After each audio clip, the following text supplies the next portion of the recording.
Ah yes, My Hero Academia. The shonen anime with a fanbase that's unpleasant, to say politely. But we're not here to talk about them. We're here to talk about how My Hero Academia and Team Fortress 2 might share the same timeline. Of course, this is only a theory, and I'll be spoiling the heck out of both the anime, manga, and comics. So please do not overreact irrationally. Now let's begin. For starters, TF2 mostly takes place in the past, the late 60s to be specific. In comparison, My Hero Academia takes place in a theoretical future, where humans evolve to gain interesting quirks. So compatibility is not much of an issue. Of course, there are still some issues that we must tackle.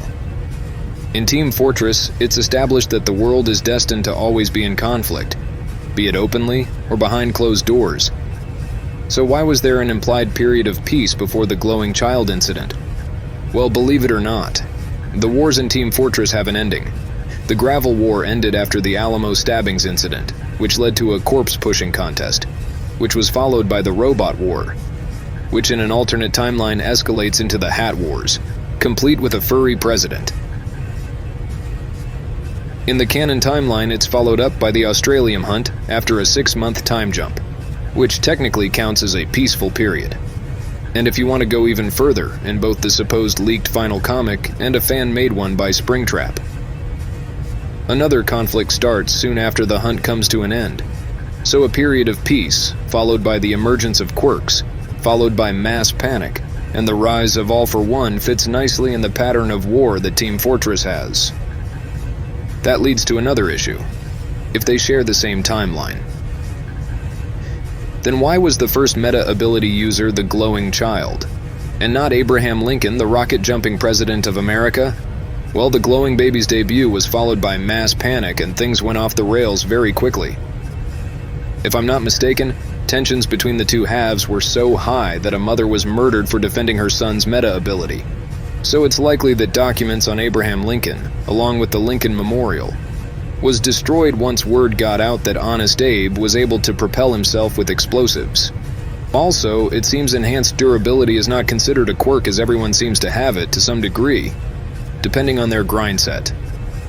If I'm not mistaken, One for All gave his physically weak brother some kind of storage quirk in the hopes of making him less frail.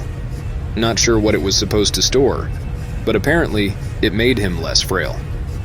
So maybe it's just a default bonus that comes with all quirks.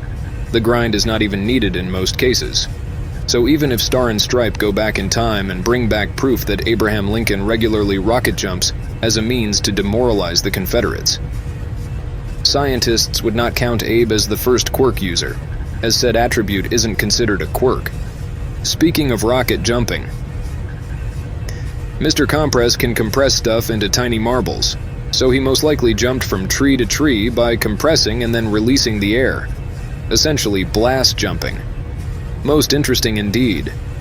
Anyway, with TF2 in the equation, the first quirk user would be the medic, who exists off the grid with a passive quirk. Of course, he will not be documented. There's also Marasmus, who has lived for 6,000 years. But the only ones who took him seriously were the Mafia, whom he borrowed money. Wait a minute. The Yakuza knows about Marasmus. This may be how All for One lived for so long. I always found it odd that the Yakuza were allowed to operate independently. Like there's no puppet leader, no spies, no listening devices. God forbid. A sleeper agent would suffice just in case they reached a breakthrough or tried to do something dumb like reenacting Nagasaki. Now I can see why All for One left them to their own devices.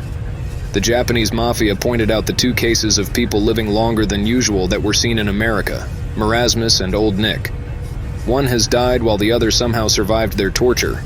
So All for One went over there and took Marasmus's ability to not pass of old age away, most likely ending him in the process. This could explain how he and Dr. What's-His-Name don't seem to die of old age. The Mafia gets to operate independently, a big win for everyone.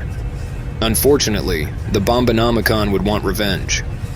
After all, Marasmus is all he had left as the mercenaries had perished because of old age long before this point, which led to it secretly tracking down and aiding the soon-to-be original wielder of One for All, in secret. Now, the book creating One for All might seem far-fetched.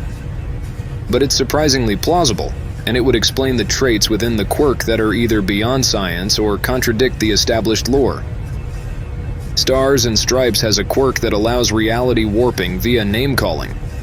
Quite fitting for an American woman. But anyway, it came from a more recent generation.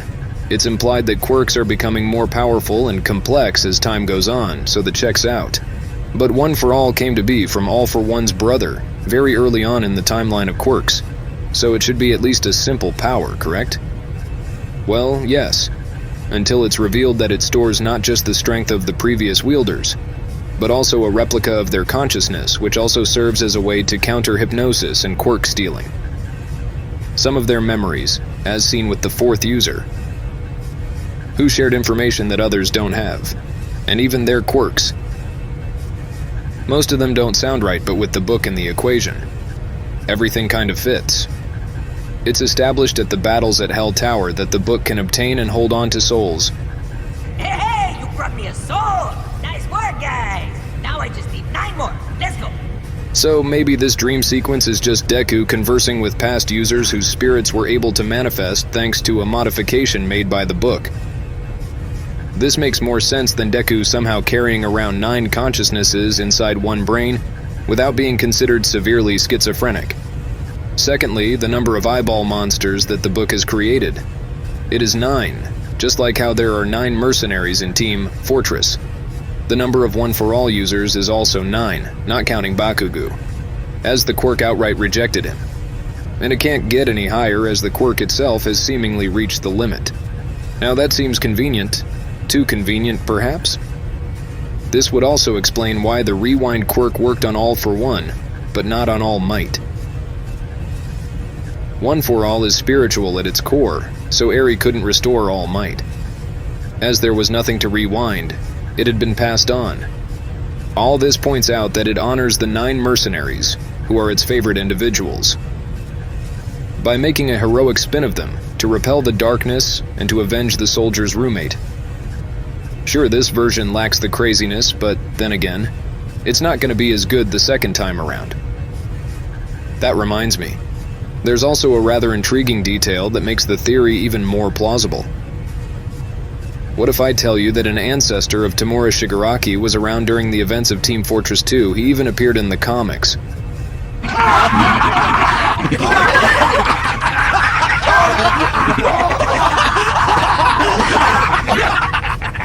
That would be your reaction, assuming that you watched this far. But first I must point out this little detail. Both Tenko and his grandmother Nana have a small mole below their lips. I guess it's there so that sharp-eyed viewers can connect the dots to see that they're related. But seeing how All for One reveals very early on that Nana is Tamura's grandmother, the mole becomes a redundant detail.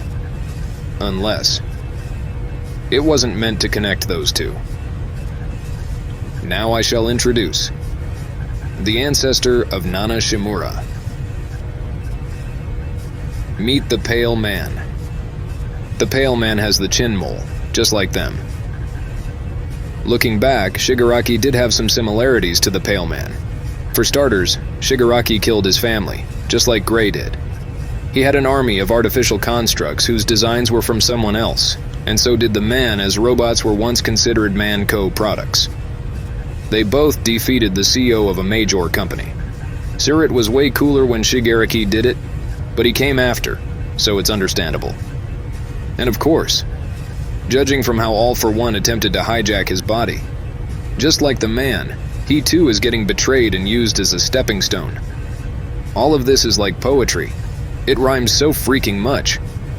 All this time there has been a sequel to Team Fortress 2 right under our noses. If I were reading this with my awful voice, I'd be crying right now. But that is all I had to present to you. Of course, this is only a theory, so do take it with a half-open mind.